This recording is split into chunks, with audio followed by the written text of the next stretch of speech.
कुत्ते जो हिते क़बर खणी दफ़न करे छॾिया त चए थी नाराज़गी न आहे तव्हांजे चेहरे मां तूं पंहिंजी भेण मथां ईअं ज़ुल्म कंदे मूं हिनखे जीअं में चाहियूं हिनजे लाइ छा छा त कयो मां सौटरी मुंहिंजी भेण हुई मूं हुनजी ज़िंदगी घोट जो लाच ॾेई मां हिनखे घोट खे उते जो उते पूरो कयो। अस्सलाम वालेकुम हाज़रीन ऐं नाज़रीन ड्रामा सीरियल दुलाब जे अचण वारी एपिसोड में छा वाकई पंहिंजी भेण खे मारे छॾींदो काकर?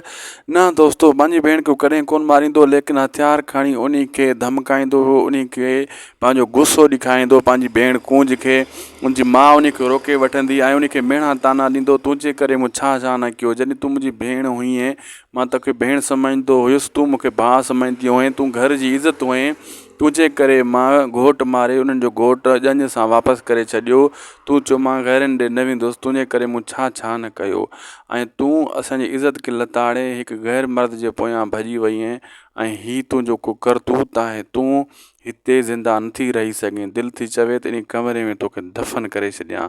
बहरहाल पोइ बि सख़्ती करे हुन खे क़ैद करे छॾींदो। होॾां सोडल सां मिलंदो, अली ख़ान उन खे सम्झाईंदो, गुस्सो आहे तुंहिंजे चहिरे ते, कावड़ नज़र अचे थी, छा मसइलो आहे, परेशान बि आहीं? सोडल चवंदो मां परेशान न आहियां। सोडल लवाईंदो, हिननि खां पासो करण जी कोशिशि कंदो, लेकिन हू चवंदो ताक़त ते बि नथो अची, ताक़त चकर मकर हणी वञ, को सलाह सवाब कबो आहे पाण में। चवंदो तमामु जल्द मां ईंदुसि, यानी सिधो मुंहुं न ॾींदो आहे अली ख़ान खे सोडल। अली ख़ान वञी ॿुधाईंदो आहे वापसि मुराद खे त सोडल जो को सिधो रुख मूंखे नाहे ॾिनो, को चकर आहे, उहो परेशान छो आहे।